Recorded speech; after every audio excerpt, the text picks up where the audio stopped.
Welcome. Welcome back. Last show of the semester. Yeah, the summer blockbuster show. That's right. Yeah. I've seen 2 blockbusters. Have you seen? Avengers is it for me. That's so far all I saw. Last movie, I can't remember when it was. Fast and Furious. Or no, what is it called? Oh, I did see that. Furious 7. I did see that. That kind of like kicked off the blockbuster. Yeah, I guess so. I like that. Yeah. Did we see? We didn't see that together. No, we didn't. Oh, okay. Yeah. A lot of action. That was like nonstop. Yeah. Nonstop action. You know? Yeah, I kind of want to go back and see that one again. Yeah, I didn't. The last one I probably saw was Too Fast, Too Furious. So there was a big gap in me in the storyline, but I guess I picked it up. Lost. I really was. Who are all these extra people? Yeah, exactly. I like how they hardly ever kill anybody in that whole, like the cast just kept getting bigger and bigger. Yeah. They did kill the one Asian dude, but they killed him like weirdly, like in an end credit sequence. Never seen that happen before. It was like the end credit sequence to the last movie. There's like a fiery wreck, and they have Jason Statham going, "Yeah, I just killed your buddy," and then he becomes the enemy in the new one. I'm like, what? That goes. And then of course the only reason they kill somebody in this movie is because he died in real life. So I'm like, nobody would have died if Paul Walker hadn't have died in real life. Yeah. Because we're family, we're driving, and we're family. Whatever that means. It's like the one character even joked, though, that at a certain point they're going to have to just start driving cars in space, or because it's gotten so ridiculous. They're flying out of airplanes and stuff like that. So that was nuts. Anyway, let's talk about the other movie that I'm sure we've got to give guidance to the people multitudes of people who are on the fence about seeing Age of Ultron, Avengers 2. Yeah. They need our advice really to push them over the edge to go see this movie. It's not hardly publicized at all, really under the radar. So I of course thought it was great. And I did too. Yeah. I have no complaints about it. I was reading online. Of course, people have to complain. Yeah. I don't see what your complaint really is. I mean, they were talking like the plot wasn't that good. Like it's a superhero movie. What do you expect? There to be twists and turns. I mean, it is what it is. Yeah. I thought Ultron was a great villain. I mean, kind of took the thinking there to another level with James Spader. Right. Yeah. And I love Scarlet Witch and Vision. Yeah, it was cool. I don't think they've ever done. It's almost there's always, when you have AI, it's always got like some HAL 9000 kind of voice, some evil AI. Sorry, I can't let you do that, or just more robotic sounding. And even the comic books, Ultron was like I must purify the human race or something like that. But I've never seen a robot before where it kind of talks like it's just a regular, it uses slang or whatever and just kind of jokes around and it's like, I like when that one guy, the claw guy, he like pulls his arm off and he's like, oh, that doesn't look good. Yeah. I'm sure he'll be okay. And he has his little temper tantrum, like, I'm not one of his puppets, So that was. I mean, the Vision, of course, acted a little bit more robotic-like and everything. But and that's. Yeah. By the way, that's. I don't even know. Like, people don't know that. Some people don't know the superhero name There's another android character that emerges in the film, and in the comic books he's called the Vision, and he's red and he's got some little gemstone or whatever. So.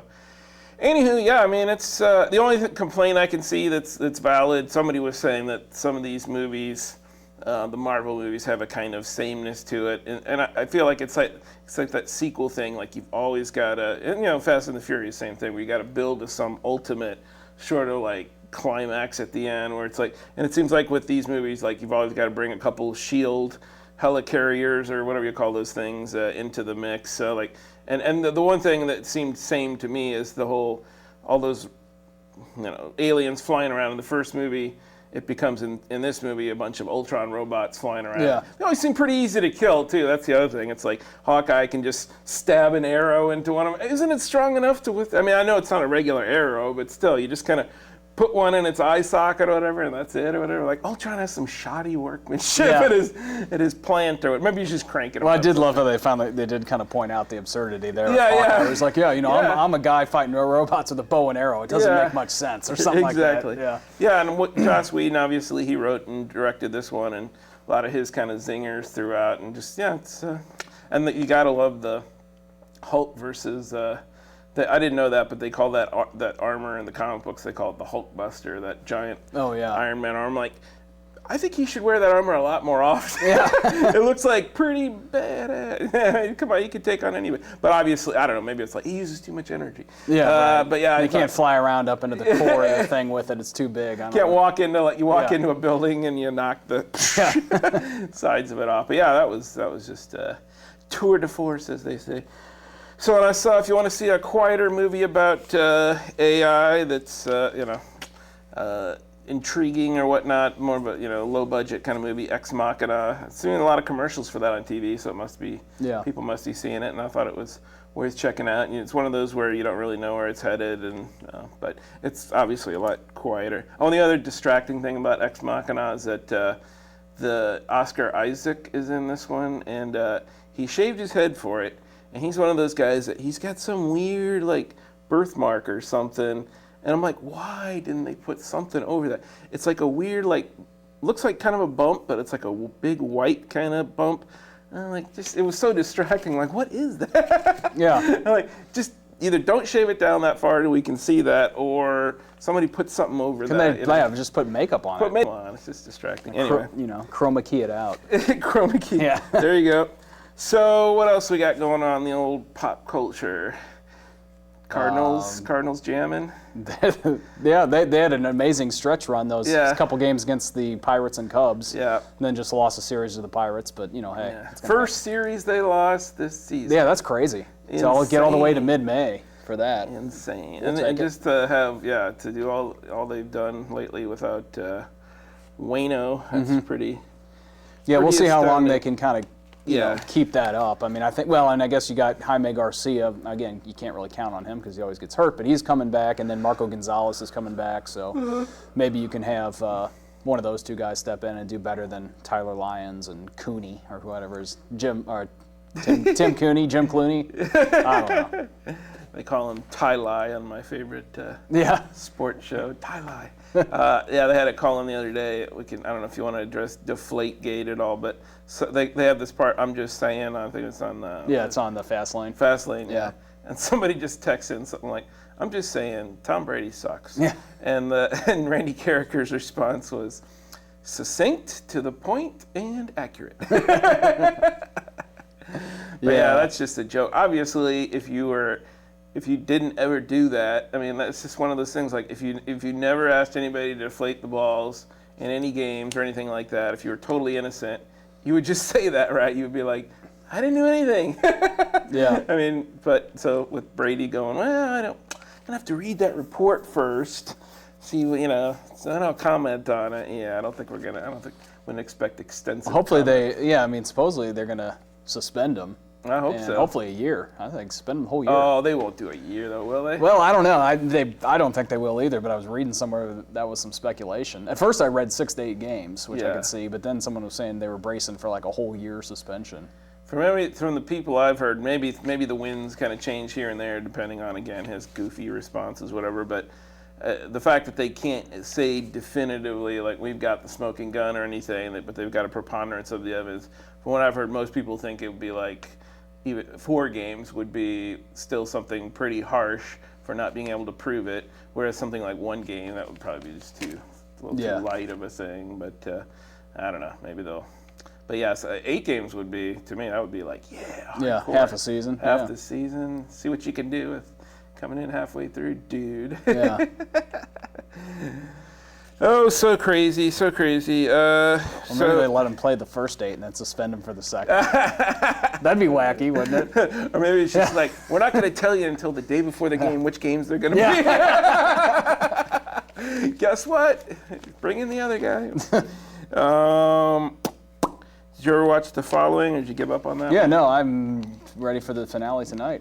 Is it the season? Is it the finale? I think so. It's a 2-hour thing tonight. It's a 2-hour thing, but they didn't say finale, so I thought maybe they said 2-hour event. I figured since it was 2 hours, it had to be. Could be. Yeah. Sometimes they just kind of like burn 2 episodes at once. But plus we're getting late into May, so it seems like they've had so many. Like they only do like 12 episodes. It seems like we've watched at least 10. I'm totally psyched, but it's been canceled. So. Oh really? And I did not see that. Hopefully they put a little series finale into it. Yeah, I just read it like a day or so ago. It's I guess so. How long can you keep going? Yeah. With the different tangents off Joe Carroll and right. So and I do like that. God, what's his name? The new killer. Theo. Yes. Theo. He's awesome. He could be the new. I mean, it really could. With the, I guess there's always going to be serial killers out there, and all you need is some weird. I mean, calling it The Following is like the whole reason to call it that to begin with is because Joe Carroll had followers. Yeah. And this season we've had people that were like followers more of that Strauss guy. Right. Yeah. I didn't see that coming. That dude getting wiped out. Or I honestly, I didn't even see it that they would kill off Mr. Carroll. That was an intense episode. It was, yeah. It's like, oh, and after all this, let's watch an execution. Yeah. I was like, that looks pretty. I don't know. I guess sometimes I don't know. Aren't they like supposed to put them to sleep? They're not supposed to be thrashing around like that, right? But. I think right. But lately there've been a couple because of the drugs have been off or something, or they haven't gotten the right thing. Yeah. And then it drove Ryan Hardy back to the bottle. Oh my God, which is nice. He's like cuckoo for cuckoo. I hope they don't end it with like he's in an insane asylum. Like show's over.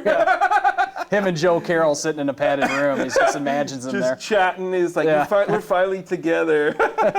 Yeah, they took that kind of bromance as far as they could.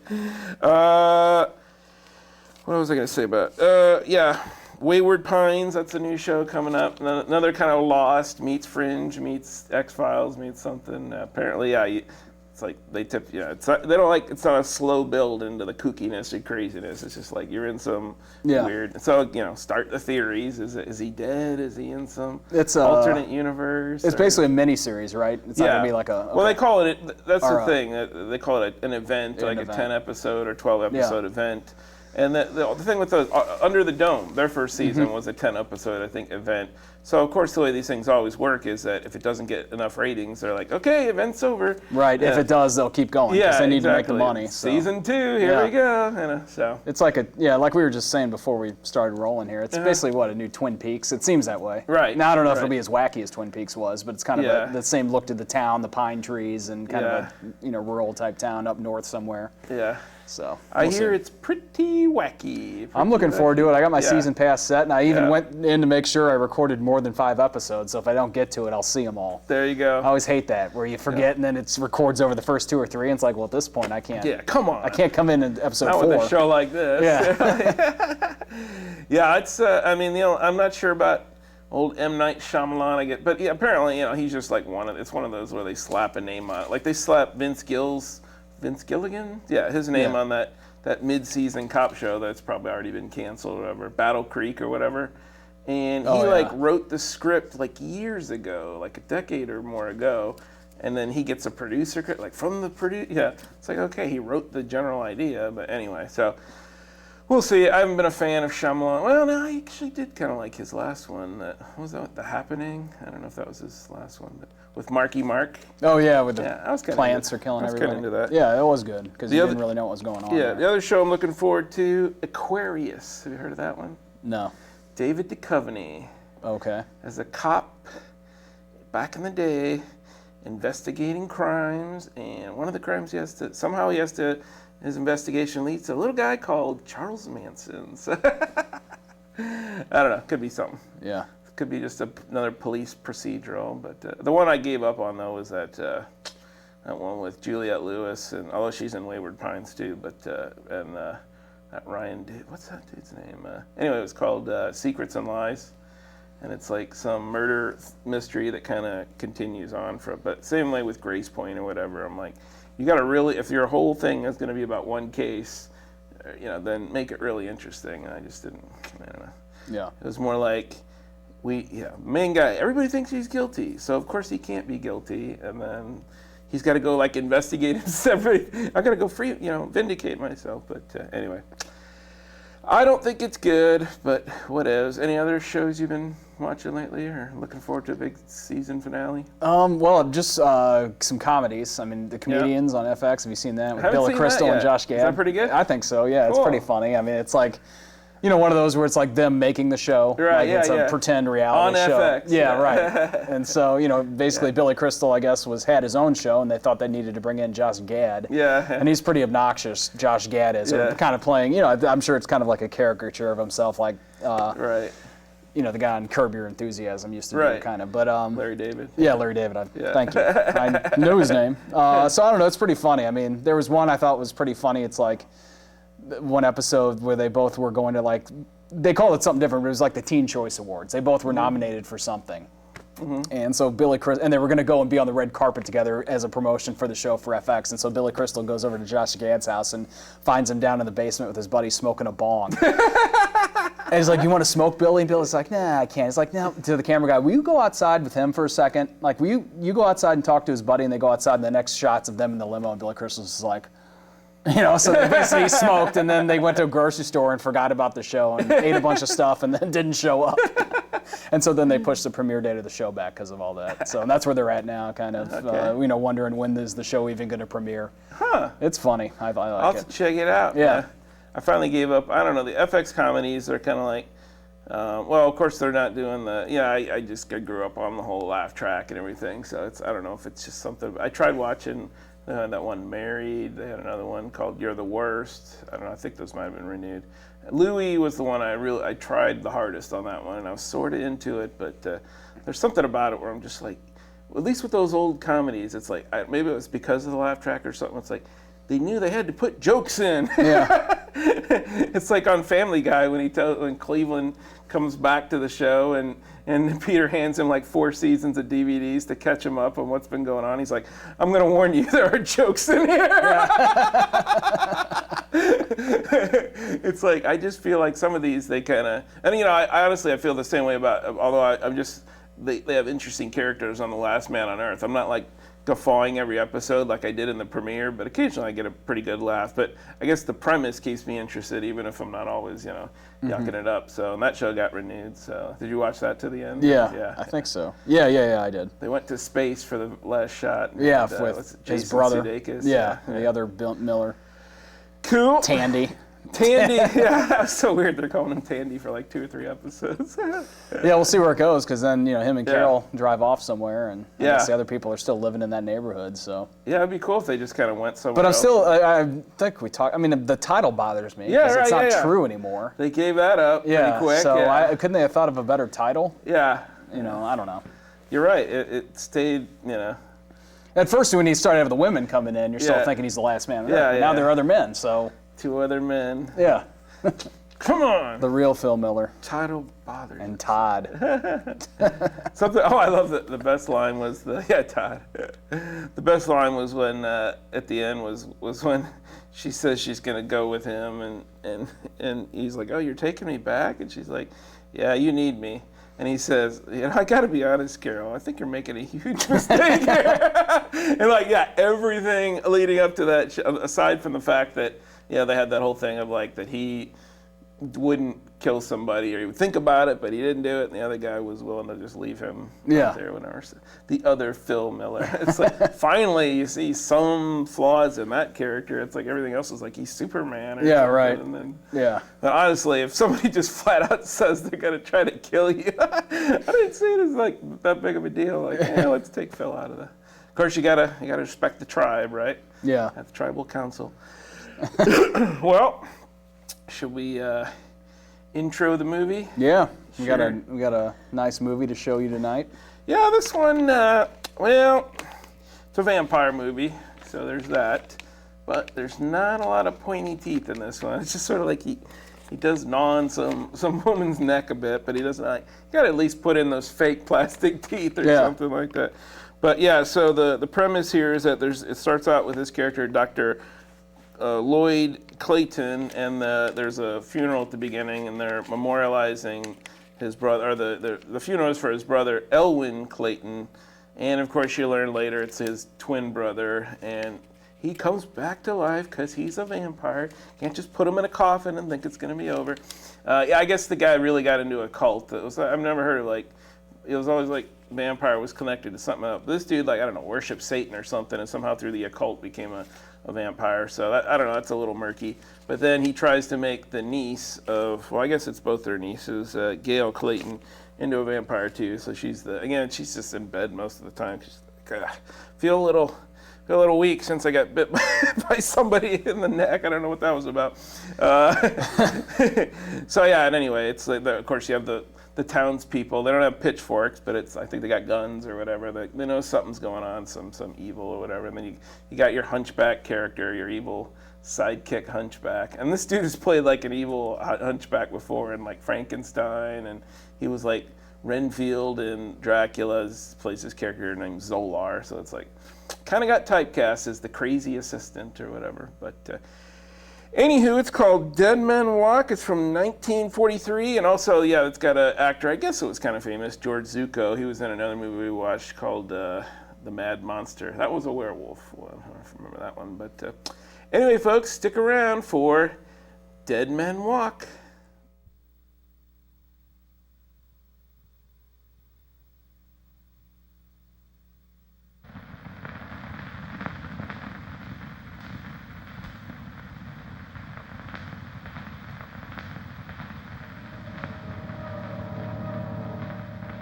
Creatures of the light, how can you say with absolute certainty what does or does not dwell within the limitless ocean of the night?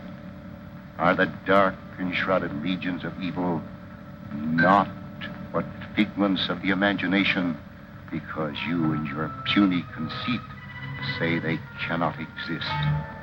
Whence came the story, told in frightened whispers down through the ages, of witch and warlock, werewolf and vampire, and all the spawn of hell, born on the sable wings of night to the unholy communion of the witch's Sabbath?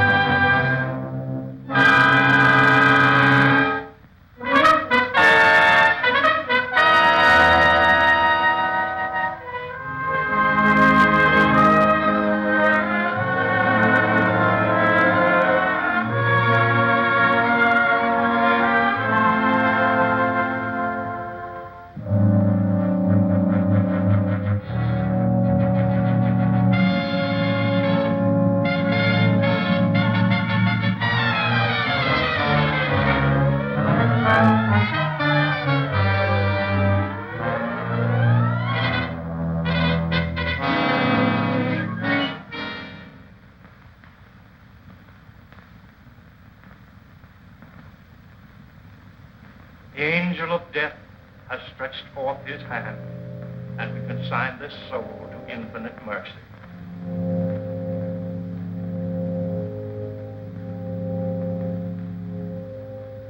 If there are any who care to look upon the face of the departed before he is carried to his final resting place, you may do so now.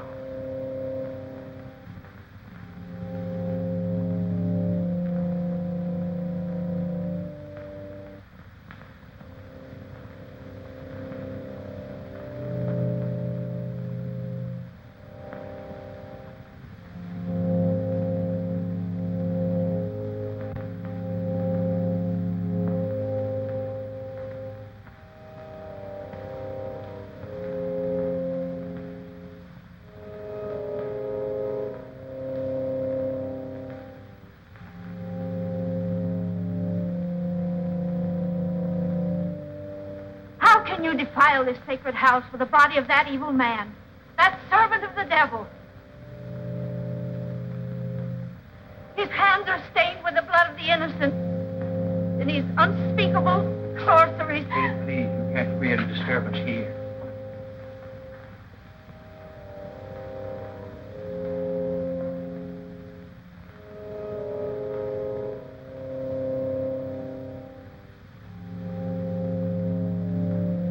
Dr. Clayton, I'm terribly sorry.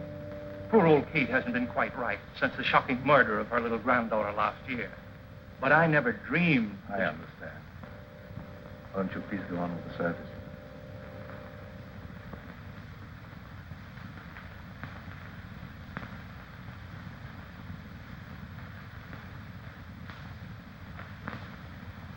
Dust to dust, and may his soul find mercy.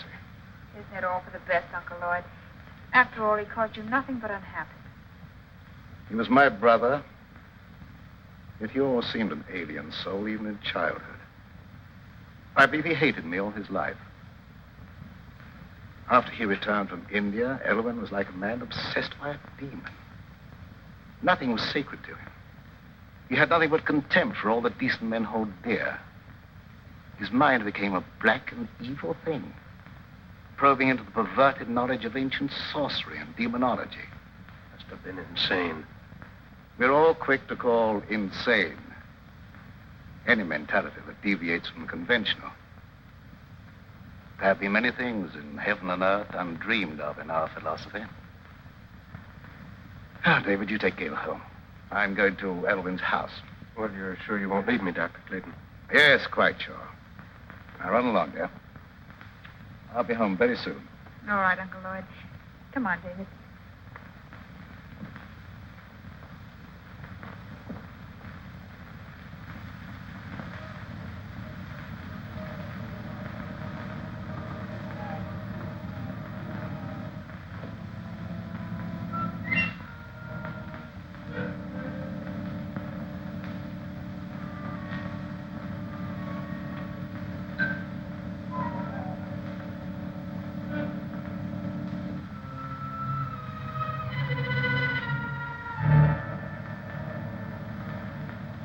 Horrible blasphemy.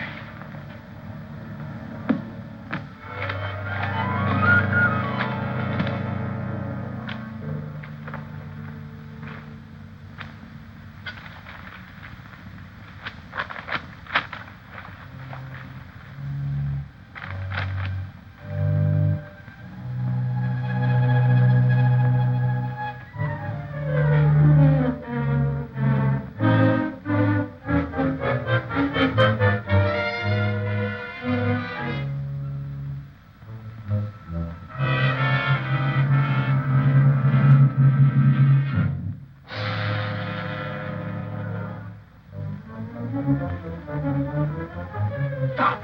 You don't know what you're doing. Where you burn yourself.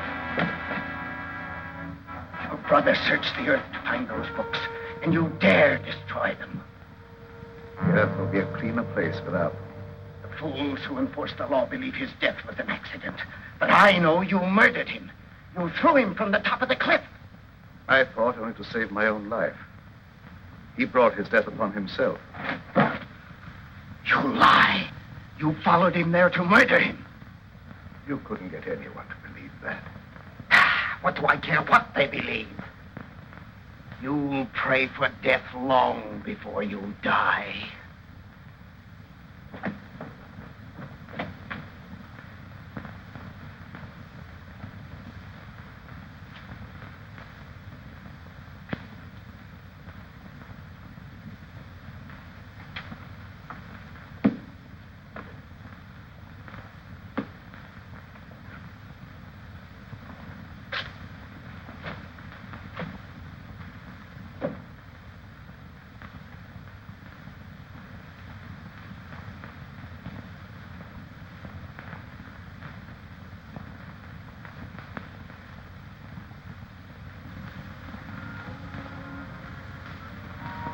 Darling, you've made me very happy. No happier than you've made me.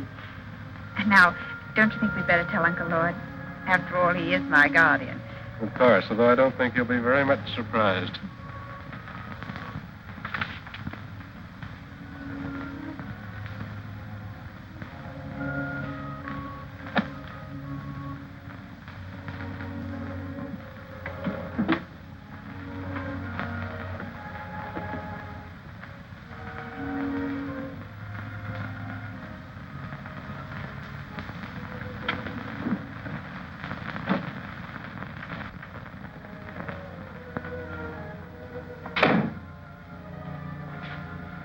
Are you back already? Has the moon lost its appeal?